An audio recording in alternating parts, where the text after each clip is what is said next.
I would tune in to see what they talking about. But you know, if I just see the title, I don't know what that's about. Oh, didn't they do the Big Bird one? And it was like, ain't that Big Bird? Yeah, it was yellow. And you guys was green. like, that is Big Bird. It was a green bird. So that there kind of resembles the idea of what we need to understand it a little better. But other than that, to even click. Ooh, that's true. Yeah.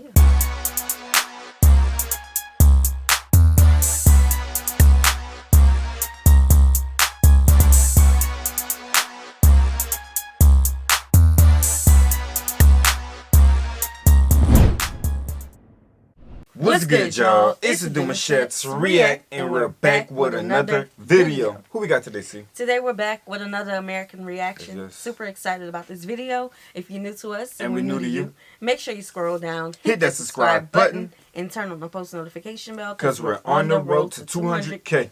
And we cannot get there without you guys, all right? Join the family. Without further ado, let's get into the video. Number 10, Taskmaster. Panel shows used to be much bigger in America, but today they're definitely more common and more popular over here. Everybody, hold on to your butts. Ah! Taskmaster is probably the most unique panel show currently airing on British television, and it's proven massively popular worldwide.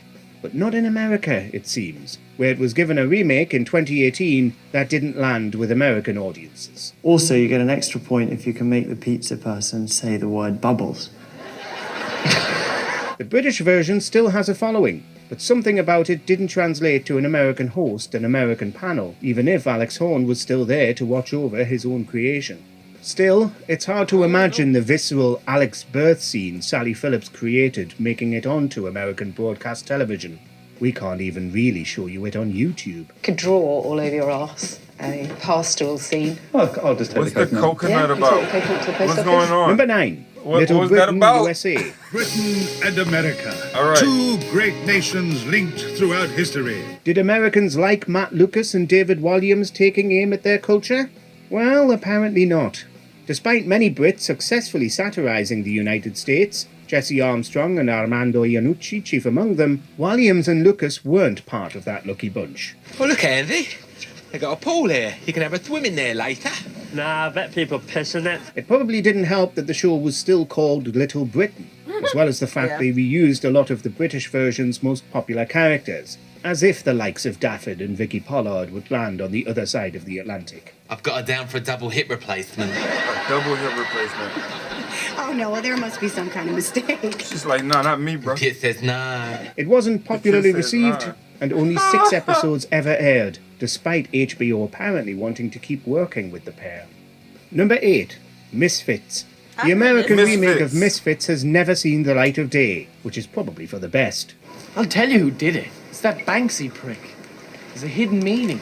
It's like that monkey policeman with a banana in a Tesco's bag. It was in development for years, even casting some of its stars, but then quietly disappeared. Presumably, it was terrible, and production ended, even though Misfits might be one of the easier British properties to adapt. Who are we? Who are we to condemn them? Of course, America's got plenty of superhero shows of its own, and maybe this British import wouldn't have landed in 2017 the same way it did in 2009, when it was fresh. But upon hearing the news of another remake, British and American fans all reacted the same way. Why? I'm telling you, by this time next week, it'll be back to the same old boring shit. Number 7, Gavin and Stacey. It's very difficult to imagine that Gavin and Stacey, which draws so heavily on the unique cultures of England and Wales, could ever have been adapted for America. Oh, can you believe we're actually going to meet tomorrow? I don't know if maybe it's because, you know, it's not tweaking to what we know. You know, like maybe if they like tweaked it to be set in New York or California or Atlanta even, maybe they would have had like a better shot. But I think I've heard of Misfits before. I've definitely heard of Misfits, but I don't think I watched like. So these recreations, are they like really honoring the recreation of it? Or are they taking it and making it like their own 100%? Like, you know, it just seemed like they're just bringing the show over to our audiences, because I haven't heard of the other ones. I don't know just be honest with y'all. So if y'all ain't, that's what like it if is. they recast with people we know, of course people will tune in. And that don't mean we sleeping under a rock because we don't watch what y'all watch. I haven't heard what y'all heard. Well, you know what I'm saying? Yeah, it's like it's because some people come through and they be like, y'all haven't heard that one video we did, and that little chick, she was talking about, y'all never heard of this at this restaurant or some a grocery store. It's like, y'all don't got that. Y'all don't know what this is. That's and third. I'm like, no, we just don't know about it. It's normal. Listen, if they had a show that was based in Britain somewhere, and they changed, like the name of the show, Little Britain USA. Like, I don't know, what y'all trying to do? Yeah, it's like gotta figure it out what they talking about. Right. So, like reality TV, a lady who has been off of TV for about 5 years. Well, no, she made some guest appearances, but now she's a part of a new show. People are tuning in because they know her. Yeah. Now, if they was to do something like that. Yeah, that's what I'm saying. I mean, hint. I mean, that would fly, like to turn heads again. Yeah, but if I saw something that said Little Britain USA, of course, now that I have an interest in the UK, I would tune in to see what they talking about. But if I just see the title, I don't know what that's about. Oh, didn't they do the Big Bird one? And it was like, ain't that Big Bird? Yeah, it was yellow. And you guys was like, that is Big green. Bird. It was a green bird. So that there kind of resembles the idea of what we need to understand it a little better. But other than that, to even click. Ooh, that's true. Yeah.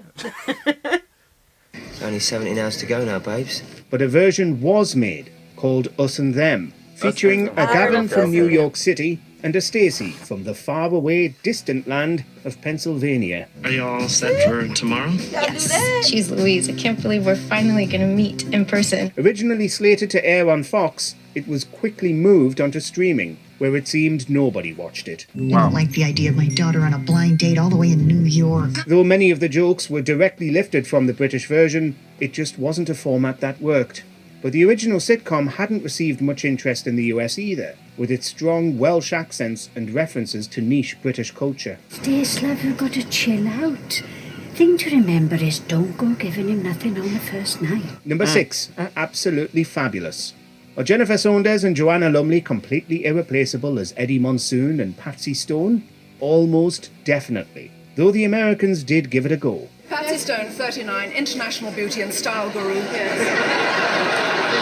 After a botched attempt to make an American version back in the 90s, potentially fronted by A-lister Carrie Fisher, they came back with another iteration in 2009, and it was not well received, with only a pilot ever being made. You're very thin, aren't you, Bubble? She's emaciated, like a brain. The strange thing is that the British original had actually aired successfully, though in a 2018 interview, Saunders revealed that America wanted to air Ab Fab with subtitles. Where are you going? Where are you going? I need a wires. Of all the British shows that might be incomprehensible enough to require subtitles, you wouldn't think Ab Fab would be top of that list. Number 5, Spaced. Jesus, I cried like a child at the end of Terminator 2. You know, with the thumb and the molten, The show that launched the careers of its stars and creators, Spaced remains a deeply British cult classic. But you wouldn't think it would be so alien to American audiences, thanks to its liberal references and homages to American properties, including Star Wars and The X-Files. You're not one of those sci-fi nerds. Oh, that's what I was trying to do. Spend your evening on the internet discussing symbolism and the X-Files. But Edgar Wright has said that this is exactly why Spaced wouldn't work in an American version. That's crazy. Star Wars and X-Files. That's a crazy combination. Because you don't hear about X-Files no more. Star Wars is still a thing. Yeah. Hard thing. Yes, like our people like Star Wars, okay? Yeah, 100%. The generations. But now I see why you would try to connect the two like that, because Star Wars is like huge. So it's like, thought it would have kind of. But I don't think the references were positive that they made. Don't play without Star Wars. Despite a pilot being made at one point, because part of its charm is how much these Londoners love Hollywood. Is all this really necessary? Well, yes. What if we're asked a number of intimate personal questions? We're supposed to be a couple. The final nail in the coffin is that Spaced has proven extremely difficult to export because of licensing issues over its contemporary soundtrack. Oh. Number 4, The Inbetweeners. So do you go clubbing a lot then? Me? Yeah, you. Yeah. The most notorious American remake of them all, The Inbetweeners US, has been widely derided for sanitizing and ruining the classic comedy. Perfect. Well, we'll see you there tonight. You'll be coming too? Totally.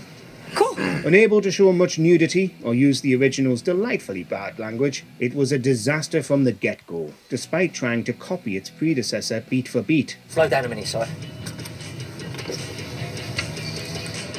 Bus wankers! But do American audiences understand the original? We're sure some do, but the relentless swearing, X-rated humour, underage drinking, and the fact the characters all seem to absolutely hate each other maybe don't land the same way. I don't know about that. I think maybe it was just the show because we all loved Degrassi when it came out. It's like a classic that you're trying to remake and you can't do that. Yeah. Like some classics are set to be that, you know what I'm saying? And Degrassi had teenage pregnancy, it had shooting, it had underage I think they was looking for more nudity. Yeah, Degrassi was censored in that area. A lot of our, those type of naked web videos, it wasn't as exposing, Yeah, so. not about the teenagers. Bridge, y'all watching exposure type of films? Wow. Yeah, but even Glee wasn't all that polished, so I don't think it was what they was doing because we've had that in some shows. Okay. When bus wankers becomes bus turds, you know you're in trouble. Hold on, Ty, slow down. Number 3, The Jeremy Kyle Show. America already had plenty of shows following Jeremy Kyle's format without having to actually put up with Kyle stomping around and insulting everybody. Gemma's your ex? Definitely. Which is hardly surprising because you slept with her sister. I don't know, Jeremy. So it was a foregone conclusion that sending Kyle to the US probably wasn't going to work.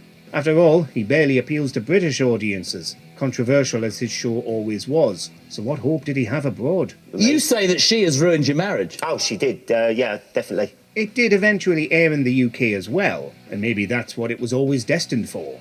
Instead of Brits poking fun at the... Baby, we already got Jerry Springer. That's what I'm thinking about. That's what I'm thinking about. We got Jerry. Yeah. And he did the same thing. We like how Jerry Springer. Right. Jerry was dope. He was very messy. Very messy. Yes. He's the drama that everyone was looking at, on TV. Mm-hmm. Everybody tuned into that. Jerry even had a movie. Remember the movie? He had a movie, did he? Yeah, he did. I don't remember the movie. The movie, it was drama field. It came out in the 90s.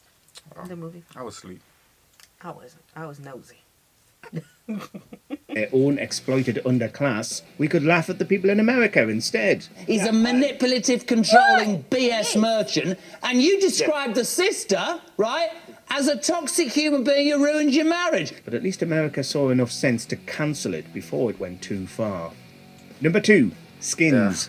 The Inbetweeners was a more realistic depiction of teen life, where Skins is a hedonistic ideal of everything teenagers wished they were doing, but, let's face it, probably weren't. Chill out, Sid. I'm chilled, right? Why are you so chilled? Because I'm confident and relaxed with my ability to improvise. Even over here, Skins was controversial, with its unflinching portrayals of mental illness, substance abuse, and sexuality. But then the Americans decided to remake it. How long you gonna be? Not long now. Unlike the Inbetweeners, this time they wanted to keep the sex and substances in, which riled up the US's Puritan audiences. You are a lazy little jerk-off, Stanley. We got plans, remember? Though there were some genuine safeguarding issues, as some of the stars performing those explicit scenes were actually underage. On top of that, it just wasn't very funny. It's embarrassing, Stanley.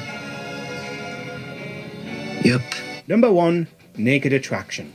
In September 2023, the UK's most explicit dating show finally made its way to American audiences, after popping up on the streaming service Max. Inside each of these 6 pods, I've lined up a naked singleton. Only one of them will be picked to go on a date. Though the format has spread throughout liberal Europe, the US was horrified to see half a dozen naked people stuck in coloured boxes and judged.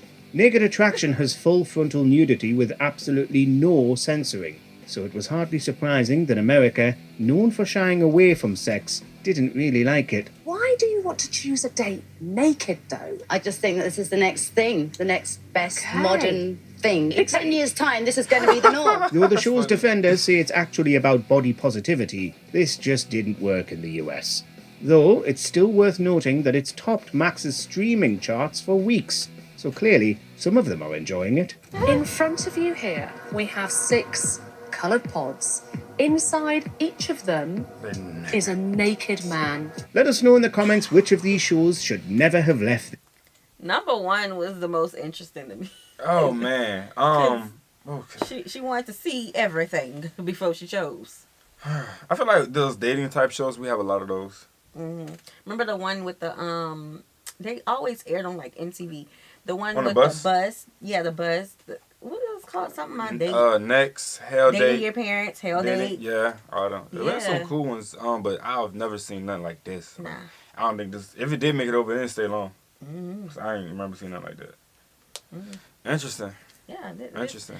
A lot of them we've never heard of. Obviously, you can see the difference in the audience. Yeah. Because every time they would try to bring one of you guys' videos over here, you know, they would water it down and try to clean it up, and it's like, nah, it just wouldn't fit. Because baby, they will boycott. Yeah. Okay. All right, y'all. So we hope you guys enjoyed this video with us. Be sure to subscribe. We'll see you soon. Peace.